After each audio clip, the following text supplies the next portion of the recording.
but he was from Punjab, India. And he was uneducated. He needed thumbprint, not signature. Just like some of these workers, they actually don't know how to read and write their own name. But they will take out their work permit and copy, because it's the law to know your own name. My father worked 2 jobs, bus driver and security guard. He would come home once a week to change his work clothes. I can tell you, kids are mean.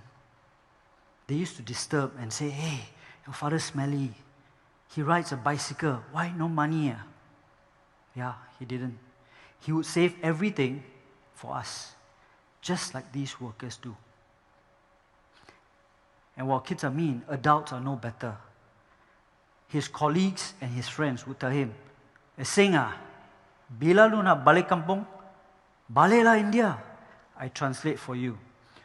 When are you going back to your village? Why don't you go back to India?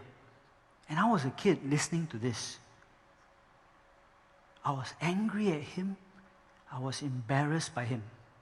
But at the same time, my heart cried for him because I knew how hard he worked. So I vowed. I said, I'm going to distance myself from these foreigners and foreign workers so that I could be treated as an equal in your society.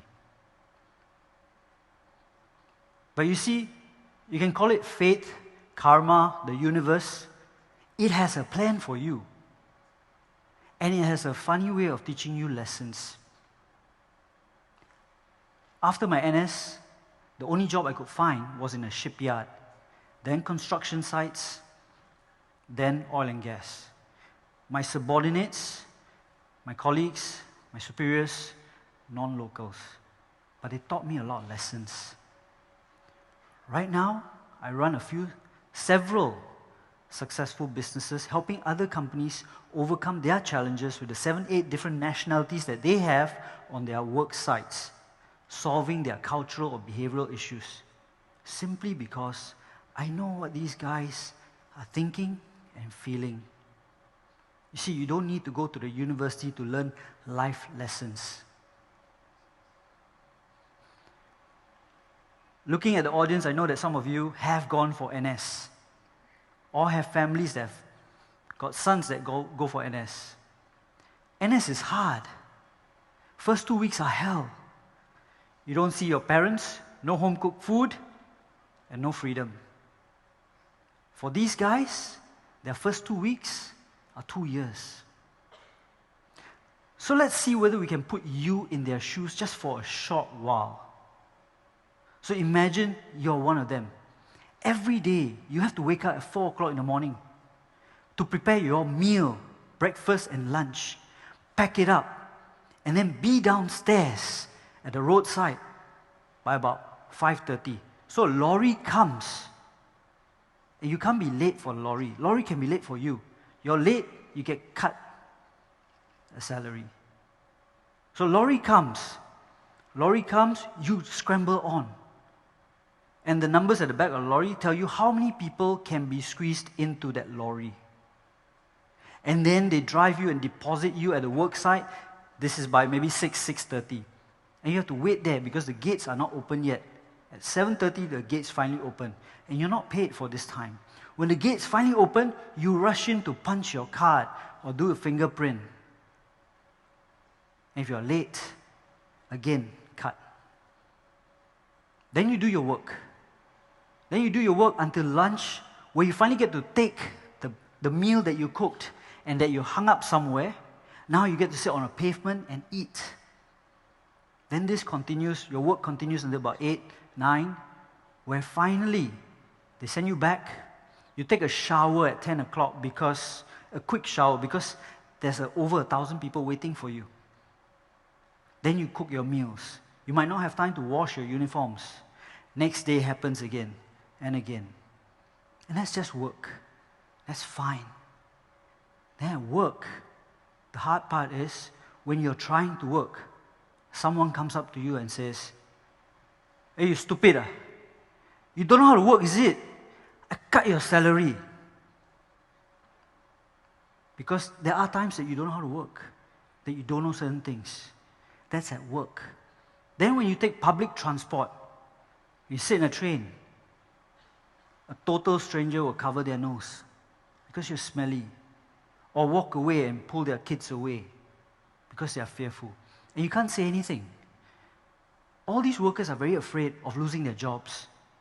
Going back home means loans and families waiting for them. So they keep quiet. But then you're also thinking, no, I see them outside, they joke and laugh. Please forgive them. Because when they see their friends and talk about family, they cheer up and they forget their place. See, it takes a lot for them to do what they do for 2 years. Can you? What they've taught me is resilience. Cappuccino now costs $6. It's expensive. A meal costs 10. Have you seen any of them queuing up for that?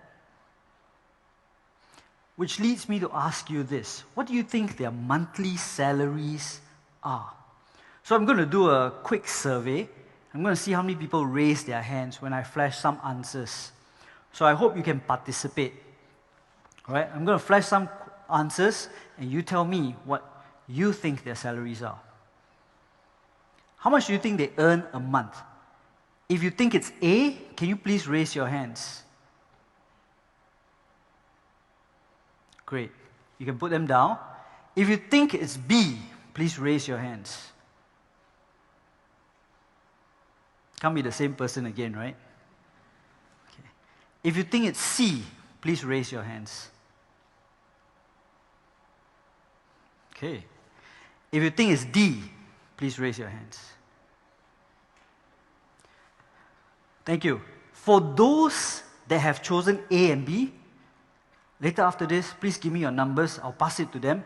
I'm sure you make very generous bosses.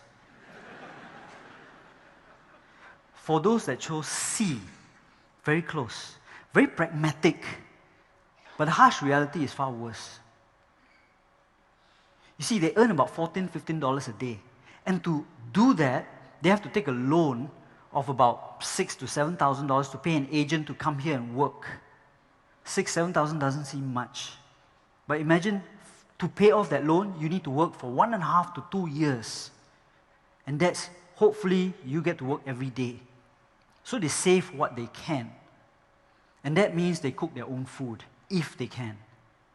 So in some dormitories, they're allowed to cook their own food, but in a communal kitchen, because you also don't want to burn down the whole dormitory. What does their food look like? Now, lots of rice, and maybe one dish. And on special occasions, then maybe meat. Then, of course, there's some dormitories, because it's a business, they will not allow you or them to cook food. They will not allow catered food in. They will cater the food. I said it's business. So what they do is they will cook the food and they start preparing about maybe midnight, and they will dump the food at the roadside or where the workers will come and collect it at about 3:30 in the morning. Some workers come out earlier and they help to put the food on structures so that the dogs, the cats, and the rats don't get to it. So next time you see plastic bags on the road near dormitories or near where workers hang out, please don't kick, because that's their breakfast and that's their lunch. What they've taught me is frugality. But you see, the hardest lessons are to come. They're here for 2 years. They might not see their kids' first smile, first words, or first time that they walk.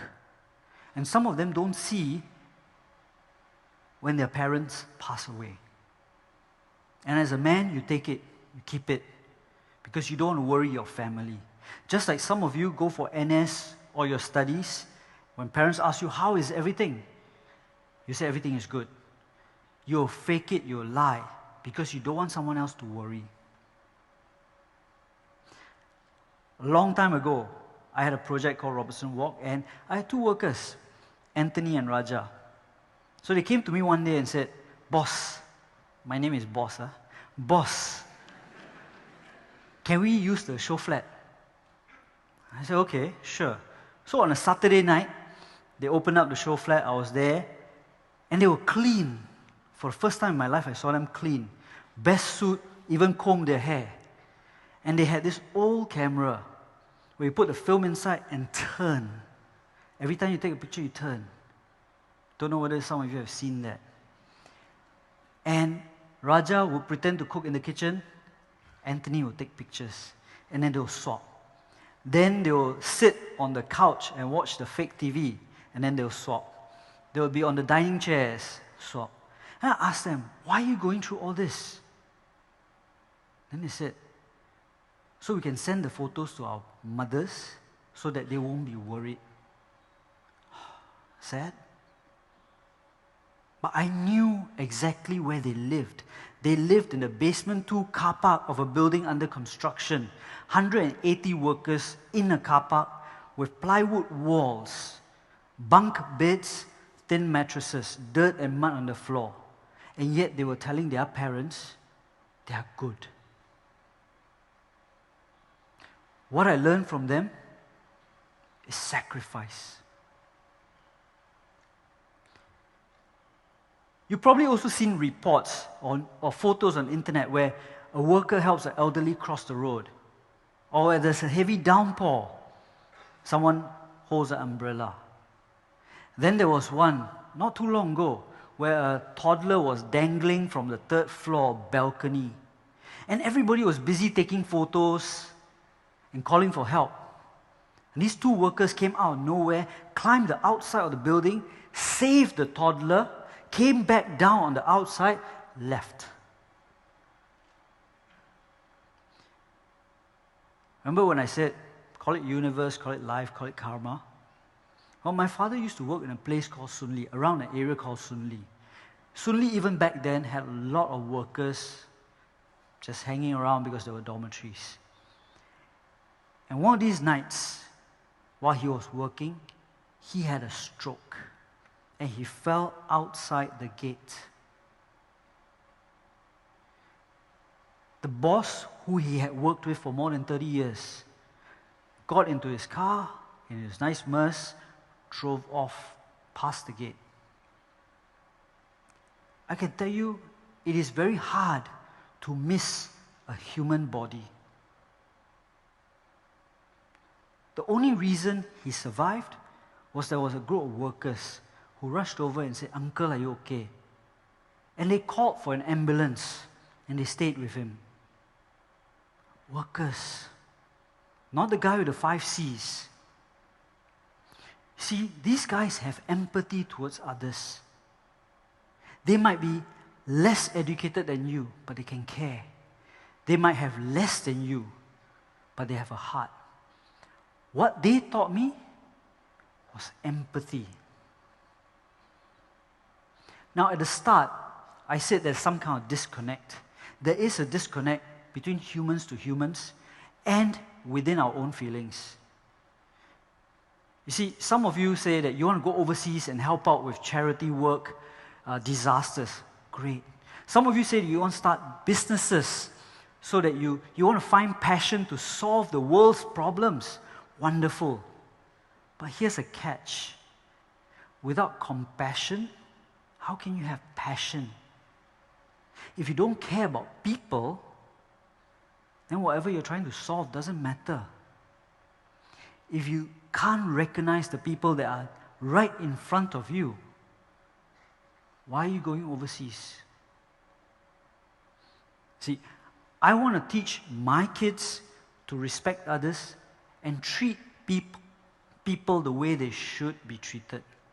At work, I help to change the lives of these guys. Yes, I understand they are just workers. Yes, they are not angels. They're not perfect angels. Neither are they devils. But here might be an idea worth spreading. Can we start treating these workers and everyone around you as fellow human beings.